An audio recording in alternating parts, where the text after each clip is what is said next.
isinun dinuu bagana gayaan ooltan ankan isinoo jinjiru jeeduusiidha lakkoomsiidha na harkattanis 39 jaalalaa fi gammachuun isiniif hawwa Abuu Feesalii fi Muniiraan wallaahi hedduu nama gammachiisan akkasuma Abuu Feesal arraan tana waan akkaan nama ajaa'ibsiisu qaba anis habajaanin beeksisaaf bagana gayaan dhuftee haadha manaa lammaffaadha Maryamaa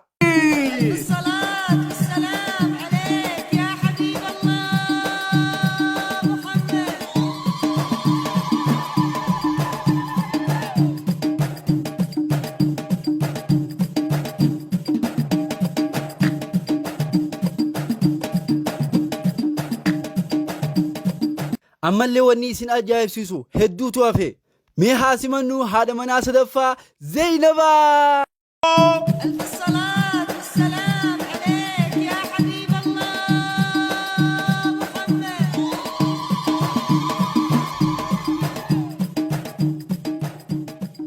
لكي يوم كان قفا خاسمنو هذا منا فرفا فاطمة ألف الصلاة والسلام عليك يا حبيب الله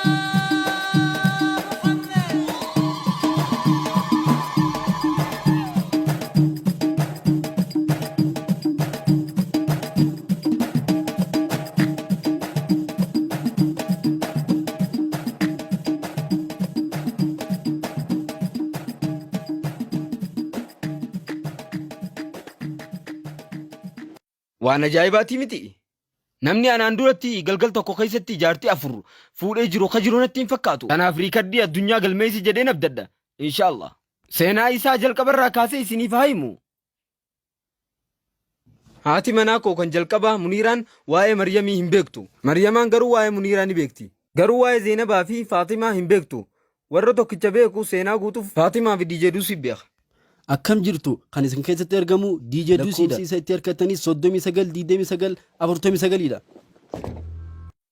keessanii rifattanii jirtu akkasiimi namni ijoollee durbaa isaaniitiif dubbii kana fudhatu hin jiru san beekamaadha namuu ni beeka ani dhiifamaan isin gaafadha ani nama mirgaa fi dogoggora irraa walaba ta'eedha dhugaa kan hundi keessan laaltan ani nama tokkollee hin gowwoomsine Rabbiin ni beeka hunda isaanii ani hedduun jaaladha tokko isaaniitti gaa'ela isheef kenneetiin jira anis akka gaariitti isaaniin kunuunsa ani hunda isaanii arra walitti qabee filannoo tokko malee dhiisee hin deemu yoo isaan keessaa namni kana hin jaalanne jiraate isaanii fi maatiin isaanii bahuu danda'u sababni isaatis shamarran gara duubaa waan jiraniif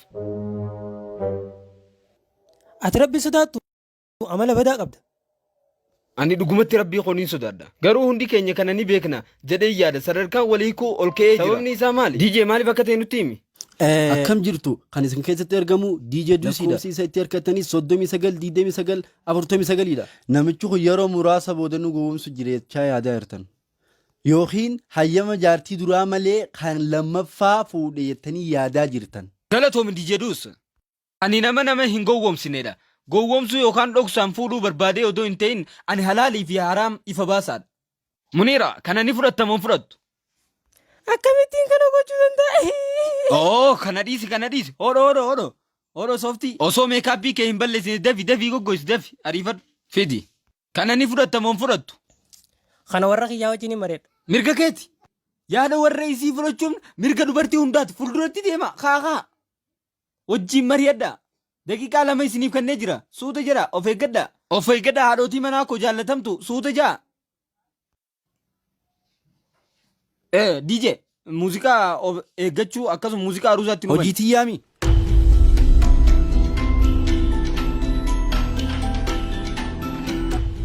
lakkoomsi waa wanci xiyyaa 39 dha.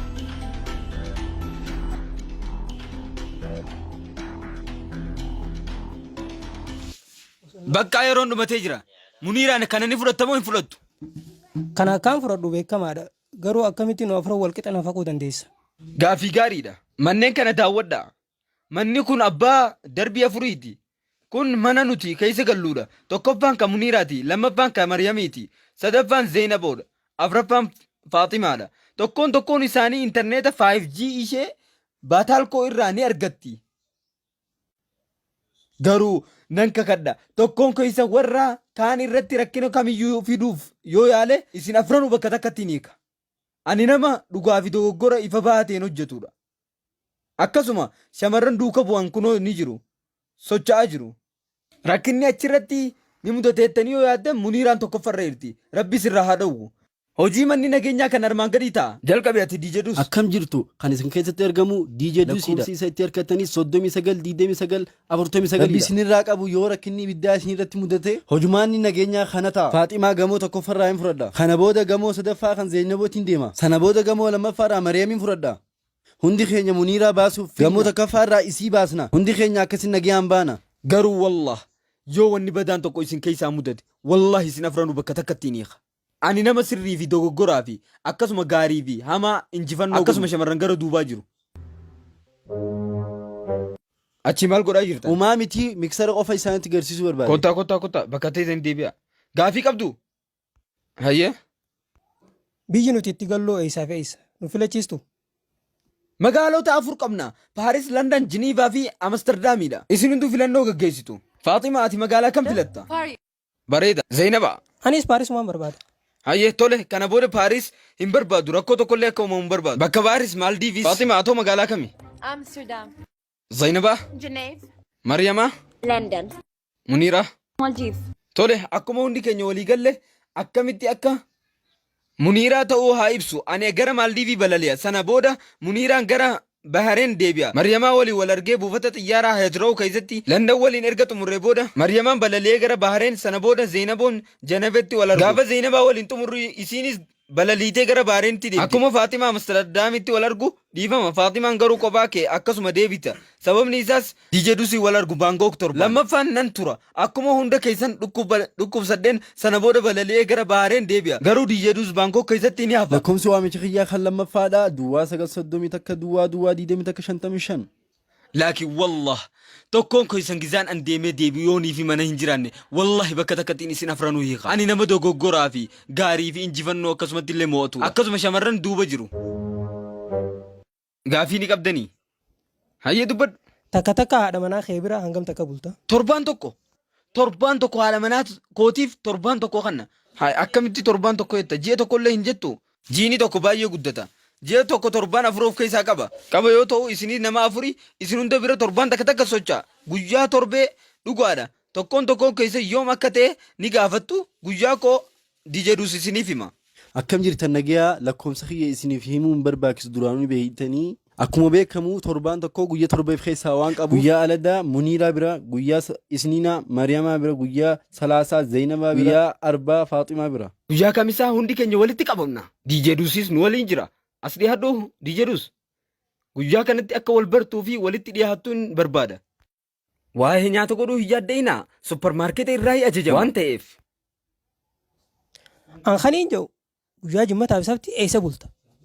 sarrakkooteetii miti okay sarrakkooteetii miti haadholeen abbaa manaatii fi haadha manaa gidduu seenan rakkina qofa fida garuu nan kakadha haati kooyoonii fi bultii tokko keessa seente wallaahi wabillaahi isin afranuu nan hiika nama sirrii fi dogoggora beekuu fi gaarii injifatu ani akkasuma shamarran duuba jiru gaafii takkaan qabaa bufeessan hayyee DJ Dus hankaniin jiru haati manaa kee hojii hojjettu yookaan daldala daldaltu ni qabdi gaafii gaariidha dhimma kee ta'uu baatus haati manaa koo hin hojjetan ni paappeerii fi ispoiler ta'u. Sababni isaas baatitti diinaara kumta kan qabaata isaan hundi. Akkasuma tokkoon tokkoo isaanii piroojeektii niin jalqaba. Zainabaan nyaata bilcheessuu irratti dandeettii guddaa qaba. Kanaaf mana nyaataa mataa ishee ni tolchaaf. Zainaboo Sweet jedhamtee achitti ni hojjetti. Muniiraan ammoo buutika mataa ishee ni argatti. Uffataa fi abaayaas faashinoota babbareedaas ni fiddi. Faaximaan ammoo mana mataa ishee ni argatti. Manikeer, pidikeer, pilaawudiraayii, meekaappii fi waaksingii hundi to'annoo ishee jala jira. Ammoo Mariyamaan lukkuudhaa fi killee mana mimmiitii fi lukkuu ni argatti.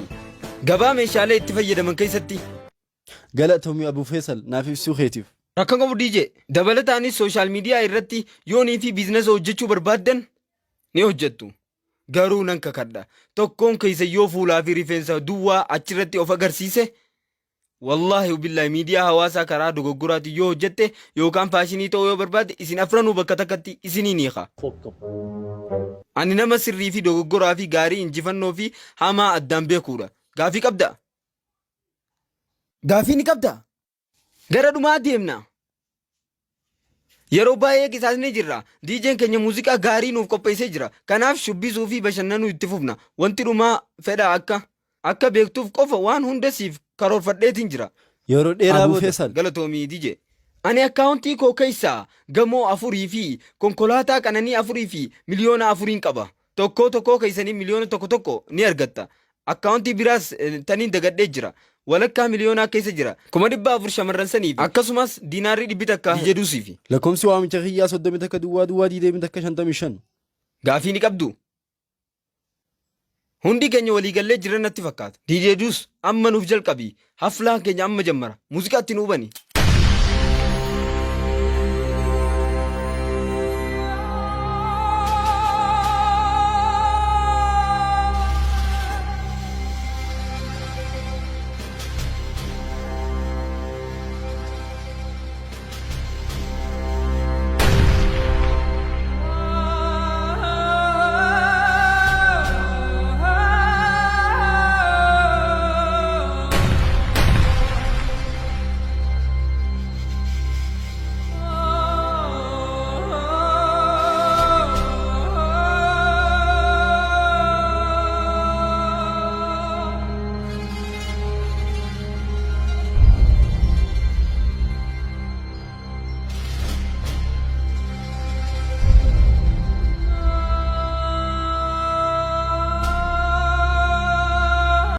Garuu wallah ani nama gaarii fi hamtu addaan beeku yoon fayyee ka'e.